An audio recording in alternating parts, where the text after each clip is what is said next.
បើសិនជាស្នេហាកើតឡើងដោយសារស្រឡាញ់តែម្ខាង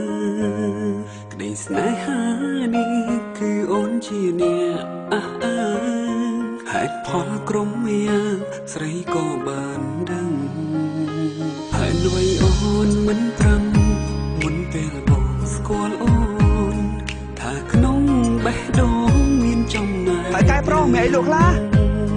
ផ្លេងស្នេហ៍មួយនេះគឺអូននៅជូតអត់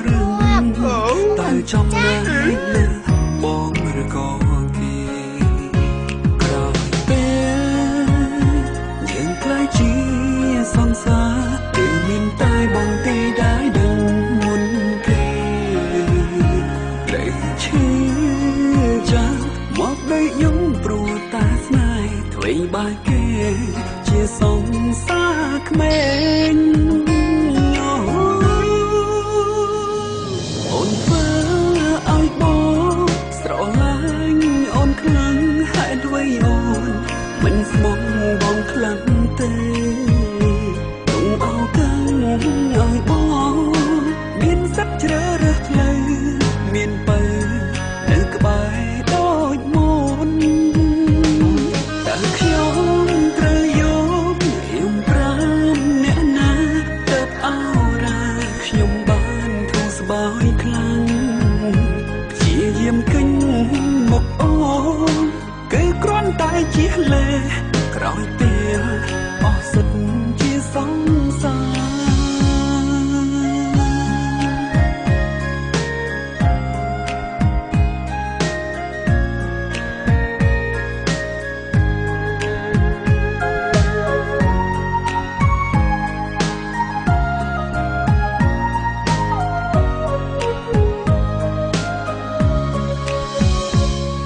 អ្វីអូនមិនប្រឹងមុនពេលបងស្គាល់អូនថាក្នុងបេះដូងមានចំណែកលើផ្លេងស្នេហ៍មួយនេះគឺអូននៅមានជំរឹងតែចំណែកលើបងឬក៏គេក្រោយពេលយើងក្លាយជាសង្សារគឺមានតែបងទេដែលដឹងមុនឈឺចាំមកដូចយំព្រោះតែស្នេហ៍អ្វីបែកគេជាសង្សារក្មេងអូនធ្វើឲ្យបងស្រឡាញ់អូនខ្លាំងហេតុអ្វីអូនមិនស្មោះបងខ្លាំងទេទុំអោកាំងឲ្យបងមានសិទ្ធជ្រើសរើសផ្លូវមានបើនៅក្បែរដូចមុនតើខ្ញុំត្រូវយកខ្ញុំប្រាំអ្នកណាទៅអោរាខ្ញុំបានបងសម្រាប់ការជួយនិងថែខ្ញុំជាយាមគិញមកអូនគឺគ្រាន់តែជាលេក្រោយពេលអស់សិទ្ធជាសង្សារតើខ្ញុំត្រូវយំប្រាប់អ្នកណាជាយាមគិញមកអូនគឺគ្រាន់តែជាលេក្រោយពេលអស់សិទ្ធជាសង្សារជាយាមគិញមកអូនគឺគ្រាន់តែជាលេក្រោយពេលអស់សិទ្ធជាសង្សារ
Kìa mà anh tha nôi nhưng tao mơ con này. Biết sao ngày nay tao mơ con nơi cái đánh thông thông. Ôi, còn như